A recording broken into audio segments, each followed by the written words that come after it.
बुलंदशहर से एक बड़ी खबर सामने आ रही है। जब पत्नी और बेटी के चरित्र पर था शक के चलते हथौड़े से हमला कर पति ने दिया बड़ी घटना को अंजाम।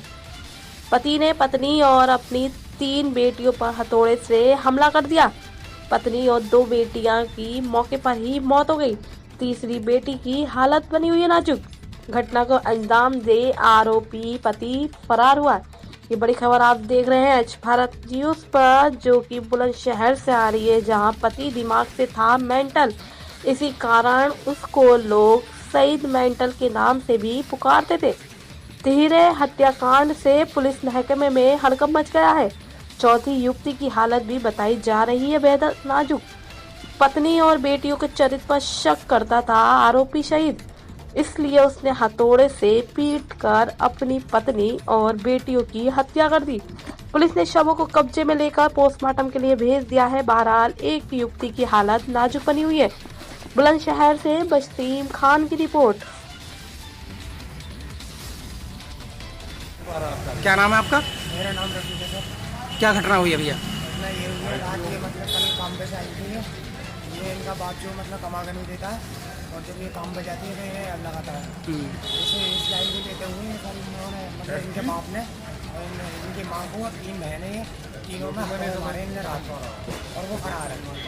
अच्छा, कितने लोगों की मौत हो गई है? ये 3 लोगों की मौत हो गई है, चौथी इसमें 7 चल रही है। अच्छा, तो आप क्या लगते हैं इनके भैया? मैं इनका चाचा लगता हूँ सर। मेरा इनके घर से 5 घर दूर है मेरा घर। अच्छा, क्या नाम है आपका? मेरा नाम रफीक है सर। कोतवाली क्षेत्र में ट्रिपल मर्डर का एक मामला सामने आया है।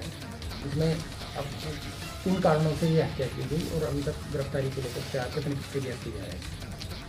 थाना शिकारपुर के अंबेडकर नगर मोहल्ले में सईद सना फकीर जो 60 वर्ष का है, इसके द्वारा रात में अपनी पत्नी सफीला, जिसकी उम्र लगभग 50 वर्ष थी, तथा 3 बेटियां रजिया, शबाना और सुल्ताना, जिसमें रजिया की उम्र 20 साल, शबाना की 15 साल और सुल्ताना की 18 साल। इन तीनों के सिर पे हथौड़े से चोट पहुंचा करके हत्या का प्रयास किया, जिनमें से सफीला, रजिया और शबाना की मृत्यु हो गई है। सुल्ताना घायलावस्था में है, इलाज के लिए मेरठ रेफर की गई है।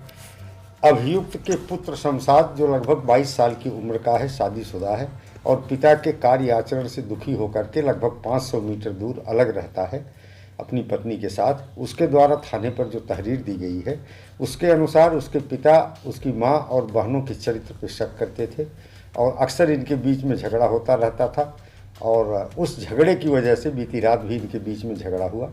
और झगड़े के बाद पिता के द्वारा रात में किसी समय जब वो सो रही थी महिलाएं, तो उनके सिर पर चोट पहुंचा करके उनकी हत्या का प्रयास किया गया। उसके क्रम में सफीला, रजिया और शबाना की मौत हो गई और सुल्ताना इलाजरत है। अभियुक्त मौके से भागने में सफल रहा है। उसकी गिरफ्तारी के लिए हमने 4 टीमें लगाई हैं और प्रयास कर रहे हैं कि यथाशीघ्र उसे गिरफ्तार कर लिया जाए।